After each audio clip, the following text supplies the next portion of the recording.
حنین کی جنگ میں فتح ہو چکی، مال غنیمت کٹھا، پوری وادی بھری ہوئی تھی اونٹوں سے، 100 اونٹ وادی میں کھڑے تھے۔ صفان بن امیہ اوپر سے کلمہ پڑھ چکے ہیں، اندر سے منافق ہیں،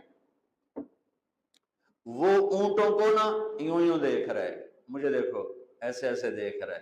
اللہ کے نبی قریب کھڑے تھے، ہر تھوڑے دیر بعد وہ یوں دیکھتے یوں دیکھتے۔ اونٹ تو عرب کی پسندیدہ شے، تو میرے نبی کی نظر پڑ گئی کہ صفان یوں دیکھ رہا ہے، یوں دیکھ۔ آپ نے کہا صفان یہ اونٹوں کی وادی بھری ہوئی تینوں چنگی لگ دی بھائی؟ کہا جی بڑی چنگی لگ رہی۔ کہا جا سارے تینوں ہدیہ۔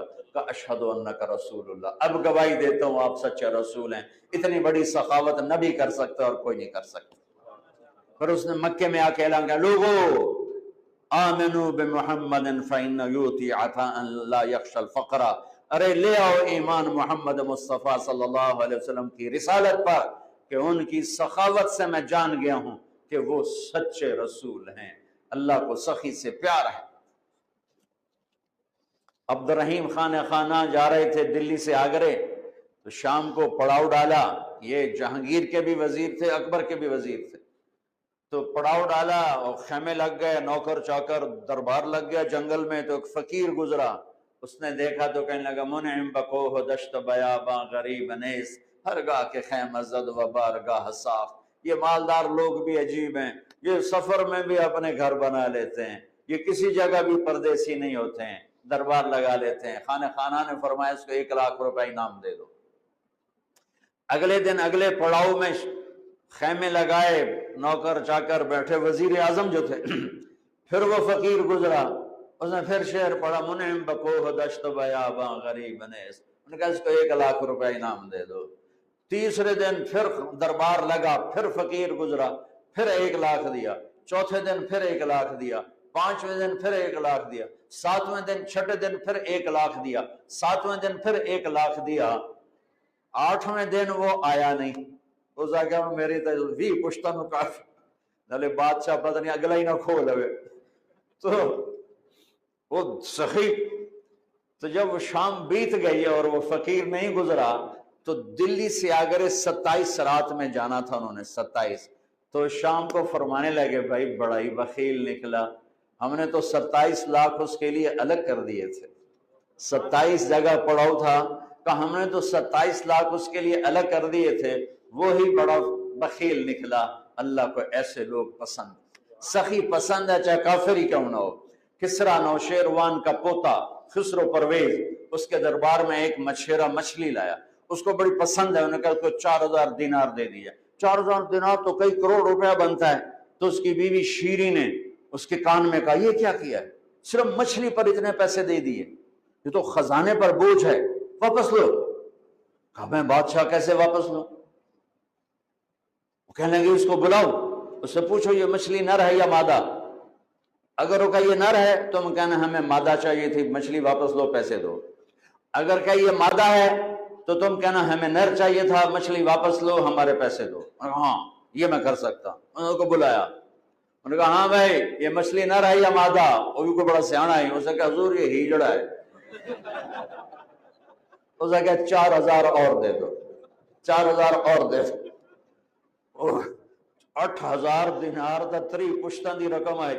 اس شیریں کو بڑا غصہ چڑھا کہ تو اگلے نال بھی کم خراب ہو گیا۔ وہ 8,000 لے کے جا رہا تھا تو 1 دینار گر گیا، تو اس نے وہ اٹھا لیا۔ تو شیریں نے کہا دیکھا کتنا بے غیرت کنجوس ہے کہ 8,000 دینار لے کے جا رہا ہے، 1 گر گیا ہے وہ بھی نہیں چھوڑا۔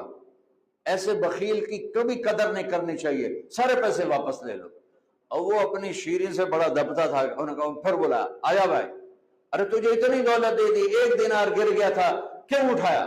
کہ حضور اس پہ آپ کا نام لکھا تھا، کسی کا پاؤں پڑ جاتا بے ادبی ہوتی۔ اس نے کہا 4,000 اور دے دیں۔ اللہ کو سخی اچھا لگتا ہے چاہے کافر ہی کیوں نہ۔ یہ الگ بات ہے کہ اس کی سخاوت اسے جہنم سے نہیں بچائے گی، لیکن عذاب میں کمی ضرور ہو جائے گی۔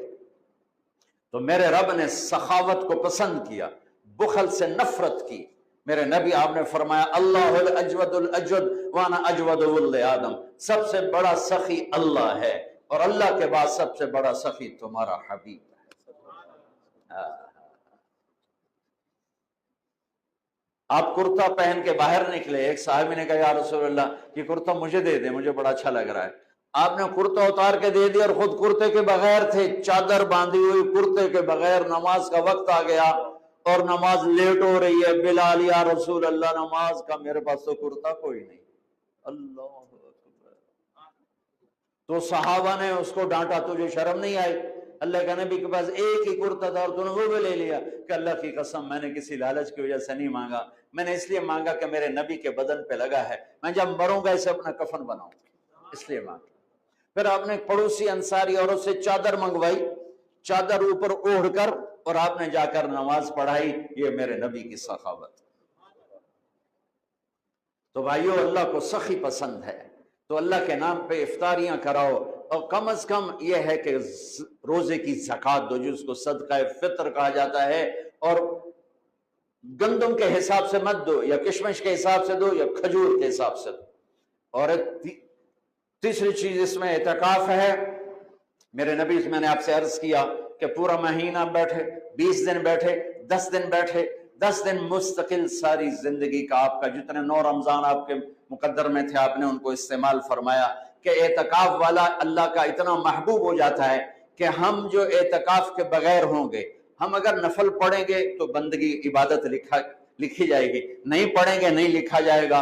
اعتکاف والا سویا بھی ہو تو اس کی عبادت لکھی جاتی، باتیں بھی کر رہا ہو تو تسبیح لکھی جاتی، کھانا بھی کھا رہا ہو تو بندگی لکھی جاتی۔ اور اللہ کے در پر وہ آ کے بیٹھ گیا ہے، اور اللہ تعالیٰ فرماتا ہے تو میرا ابو ہی مالتے بہ گیا، چلو جو منگتا دے دے۔